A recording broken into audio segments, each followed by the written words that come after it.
ಪ್ರೀತಿಯ 10ನೇ ತರಗತಿ ವಿದ್ಯಾರ್ಥಿಗಳೇ, ಬಹುತೇಕರು ಕಮೆಂಟ್ನಲ್ಲಿ ಕೇಳಿರೋದು, ಸರ್ ಕನ್ನಡ ವಿಷಯದಲ್ಲಿ 100ಕ್ಕೆ 100 ಅಂಕಗಳನ್ನು ಗಳಿಸುವುದು ಹೇಗೆ ಅಂತೇಳಿ.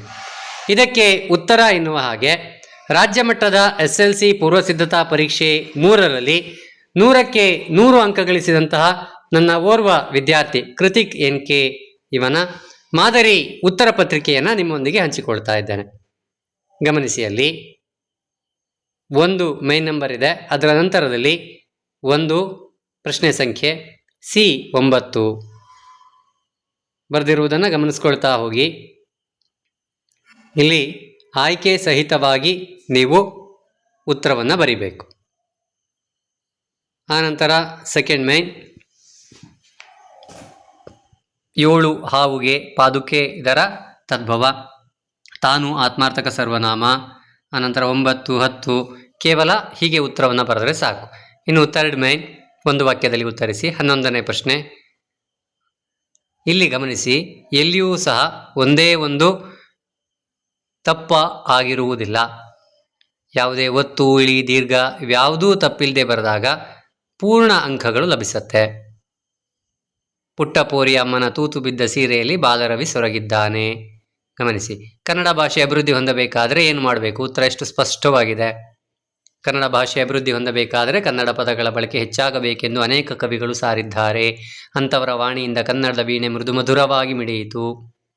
ಇಲ್ಲೆಲ್ಲಿಯೂ ಸಹ ಒಂದೂ ತಪ್ಪು ಆಗಿಲ್ಲ.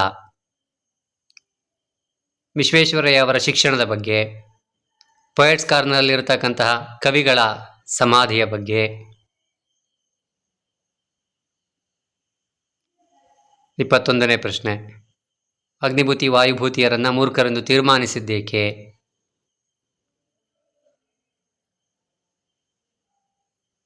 ಹಕ್ಕಿಯನ್ನು ನೀಲಿಯಾದ ಆಕಾಶಕ್ಕೆ ಹೋಲಿಸಿದ ಬಗೆ, ಹಲಗಲಿಯ ಬೇಡವರು ಬ್ರಿಟಿಷರ ವಿರುದ್ಧ ದಂಗೆ ಏಳಲು ಕಾರಣ ಏನು? ಇವೆಲ್ಲ ಉತ್ತರಗಳನ್ನು ನೋಡ್ತಾ ಹೋಗಿ. ಚಂದನವನ್ನು ಕಡಿದು ಕೊರೆದು ತೇದರು, ಇಲ್ಲಿ ಮಾತ್ರ ಒಂದು ಸಣ್ಣ ತಪ್ಪಿದೆ. ಅಲ್ಲಿ ಬರೆದಿದ್ದು ಒಂದಕ್ಕೆ ತಪ್ಪಾಗಿದ್ದು ಬಿಟ್ಟರೆ ಅದರ ಉತ್ತರ ಸ್ಪಷ್ಟವಾಗಿದೆ. ಹಾಗಾಗಿ ಅದಕ್ಕೆ 2 ಅಂಕಗಳು ಪೂರ್ಣ ಲಭಿಸುತ್ತೆ.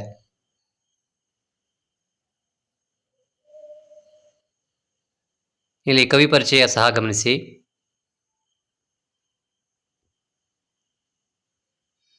ಪ್ರಸ್ತಾರ ಹಾಕೋದು, ಅಲಂಕಾರ,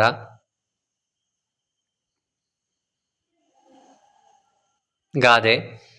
ಇಲ್ಲಿ ಒಂದು ಸಣ್ಣ ತಪ್ಪಿದೆ, ಆಕಾರ, ಆಕರ, ಆಕಾರದಲ್ಲಿ ಅಂತ ಆಗಬೇಕಿತ್ತು. ಇಲ್ಲಿ ದೂಷಣೆ ಅನ್ನುವಂತಹ ಒಂದು ಸಣ್ಣ ತಪ್ಪಿದೆ. ಹೀಗೆ ಎಲ್ಲೋ 1 2 3 ತಪ್ಪುಗಳನ್ನು ಹೊರತುಪಡಿಸಿದಲ್ಲಿ ಎಲ್ಲವೂ ಸಹ ಉತ್ತರವೂ ಸಹ ತುಂಬ ಚೆನ್ನಾಗಿದೆ. ಹಾಗೆಯೇ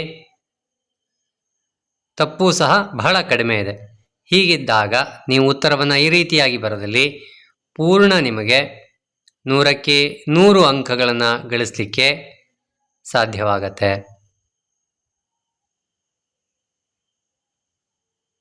ಪತ್ರಲೇಖನವನ್ನು ಸಹ ನೋಡಿ. ಇಂದ ಇವರಿಗೆ, ಸ್ಥಳ, ದಿನಾಂಕ, ಮಾನ್ಯರೇ, ವಿಷಯದ ವಿವರಣೆ, ಹೊರವಿಳಾಸ, ಕನ್ನಡ ಭಾಷಾಭಿವೃದ್ಧಿಯ ಮಾರ್ಗಗಳು ತುಂಬ ಚೆನ್ನಾಗಿದೆ. ಕರ್ನಾಟಕ ರಾಜ್ಯ ಭಾಷೆ ಹಾಗೂ ಸುಮಾರು 3000 ವರ್ಷಗಳ ಇತಿಹಾಸ ಹೊಂದಿದ ಈ ಭಾಷೆ ಹಾಗೂ ಮಾತನಾಡಲು ಕಲಿಯಲು ಅತ್ಯಂತ ಸುಲಭವಾದ ವರ್ಣಮಾಲಾ ಲಿಪಿಗಳನ್ನು ಹೊಂದಿ ಹಲವಾರು ಗ್ರಂಥ ರಚನೆಯಲ್ಲಿ ಉಪಯೋಗವಾಗಿ ವಿವಿಧ ರೀತಿಯ ಸುಲಭವಾದ ವ್ಯಾಕರಣ, ಗಾದೆ ಮಾತು, ಜೋಡು ನುಡಿ, ನುಡಿಗಟ್ಟುಗಳನ್ನು ಹೊಂದಿದ ಈ ಭಾಷೆ ಈಗ ಜನರ ಬೇರೆ ಬೇರೆ ಭಾಷೆಗಳ ವ್ಯಾಮೋಹದಿಂದ ಕನ್ನಡ ಬಳಕೆ ಕಡಿಮೆಯಾಗುತ್ತಿದೆ. ಕನ್ನಡ ಭಾಷಾಭಿವೃದ್ಧಿಯ ಪಥದತ್ತ ಕನ್ನಡಿಗರಾದ ನಾವೆಲ್ಲರೂ ಶ್ರಮಿಸಬೇಕಿದೆ. ಇದು ಪೀಠಿಕೆ. ನಂತರ ವಿಷಯ ನಿರೂಪಣೆ ನೋಡಿ.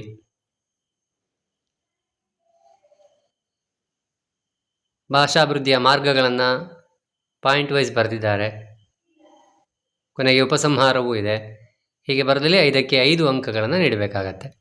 ಇದು ನಿಮ್ಮೊಂದಿಗೆ ನಾನು ಹಂಚಿಕೊಂಡಿರೋದು 100ಕ್ಕೆ 100 ಅಂಕಗಳನ್ನು ಗಳಿಸಿದಂತಹ ಪೂರ್ವಸಿದ್ಧತಾ ಪರೀಕ್ಷೆ 3ರ ಒಂದು ಉತ್ತರ ಪತ್ರಿಕೆ.